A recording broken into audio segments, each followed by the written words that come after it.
That's some nice faucet water though. Look at that. Look how look how that flows.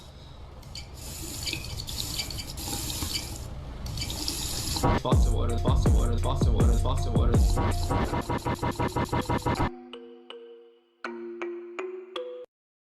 Welcome everyone to the Scratch Scale. In today's video, we will be covering Dayshift at Kirbo's 3, a game created by the GOAT, Sir Slider. If you haven't seen my last 2 Scratch Scales on this trilogy, then what are you doing? Go watch those. But you would also know that I am a massive fan of the series, and this game was definitely the best out of the 3. Like seriously, this is a massive glow up from the previous 2 games, and I mean massive. But before we dive into this review, if you guys don't know already, I added a new category for creativity. So now in order to get the max amount of points, you will need to get 50 points. But this also outdates the scores of games I have reviewed, like Mickey's Remastered or Baxter's 2 Scrapyard. So if the scores are completely different, then that's why. It's also worth noting that this will officially be my last Sir Slider video. That's it. No more Kirbo Scratch Scales. We're done with them. You have been given 3 Scratch Scales already, man. Okay, I promise this is the last Slider game I'm gonna put on the scale. Okay, well, that was before I took a break from Scratch. So also make sure you guys drop a sub and a like, please. Let's see if we can get 100 likes on this video.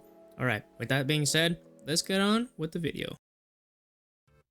If I haven't said it already, this is the best Kirbo game out of the 3 by a long shot. From its visuals, to its mechanics, to everything. Starting with the office, it looks really good. I really like the Flumpty's art style. I think it really fits. Same with the cameras. I think every camera is unique and really good. Like the camera with the portals, that one is my favorite. But if there is one thing I absolutely love about this game, it's how it is creative with the characters' expressions. Every time I see these guys on camera, it is so funny to look at. Except for this guy who keeps hitting 2 pans together. My god, he gets on my nerves. And I'm sorry, but this game needs to be credited for its animation. I will keep the end cutscene for last, but the animation in-game are spectacular. It's once again a creative way to give these characters so much expression.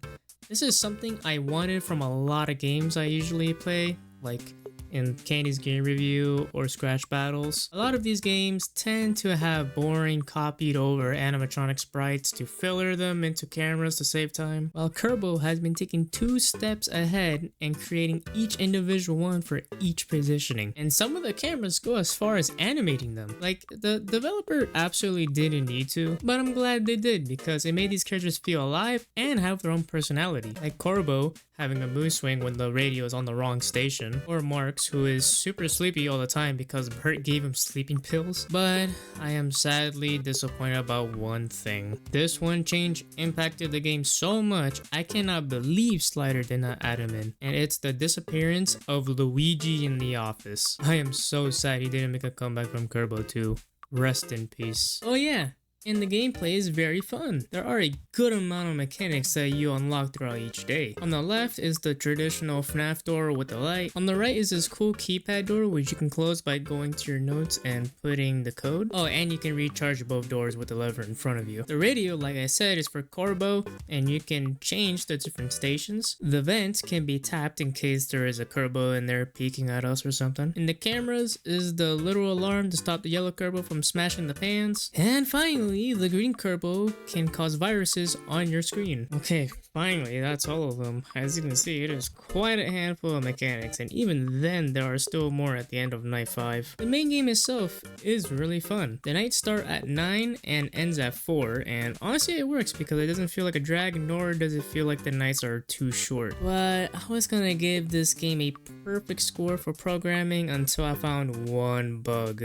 It's not that big of a bug since it doesn't impact the game as much. Essentially, you can click and hold the UI on the cameras, and when you close the monitor, it still shows up on your screen, which definitely isn't as bad, but it can still technically be exploited. For example, you can keep the alarm on your screen until you hear one of the Kirbos make a ton of noise, but other than that, it's not that bad. Honestly, I think each mechanic is unique in their own ways.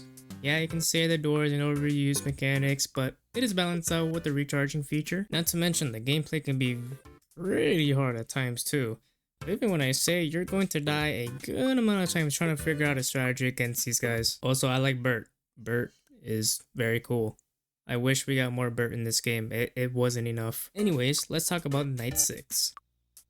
Usually I don't have trouble with a night like this, but I gotta say, you run out of power extremely quick. Now that you're in the basement, the lights don't work, so you have to rely on the camera to know where Kirbo is. And apparently if you hear stomping noises, then you have to hide under the desk. Now this night took me a good amount of tries to beat. Well, it is just Kirbo, so that's a good thing. I don't think I would have been able to beat this game if it was all of them at once. This was a challenge and it takes a lot of concentration to beat. Believe me that the power will be the reason why you lose 99% of these games. Like, you run out of power quick. Like, very, very, very quick, especially when the camera is up. It's a good final night and it has a great cutscene after this. The introduction cutscene, I thought it was okay, and the voice acting was... yeah. So thank goodness this was just all animation and barely any dialogue. But yes, it is really good. Like, it is literally just a Dragon Ball Z fight, but it's amazing. Like, seriously, I feel like this game is so underrated. I don't know if that's just me. I can't tell if that is because all the great developers left, or you guys genuinely have not heard of this game yet. Like, seriously, go check out Dayshift at Kirbo's 3. This analysis really doesn't do it justice for how good it actually is. Now, I could cover the custom night too, but this video is longer than I wanted to. But yeah, like I said, this is the best out of the 3 Kirbo games and is not even close. It has great visuals, amazing animation, great gameplay, and lots of cool content. It really does feel like a complete game. Anyways, let's get into the scoring.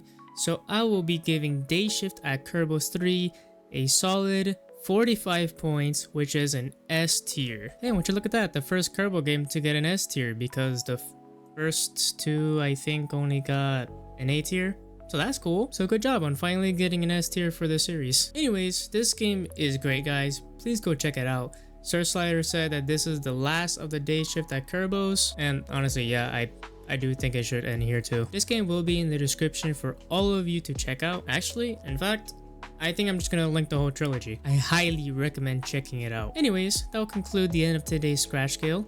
Let me know if you guys agree with this review or you think I missed something. Big shout out to Sir Slider and everybody that helped create this amazing game. Now, I don't know if this game technically counts as a joke game. I count it as a joke game because it kind of goes away from the horror aspect of it, but I do think this game is really good and really funny. But yeah, that will be the end from me. If you guys can, make sure to drop a like, subscribe. Let's try to reach 20,000 subscribers, and yeah, I'll see you all next time.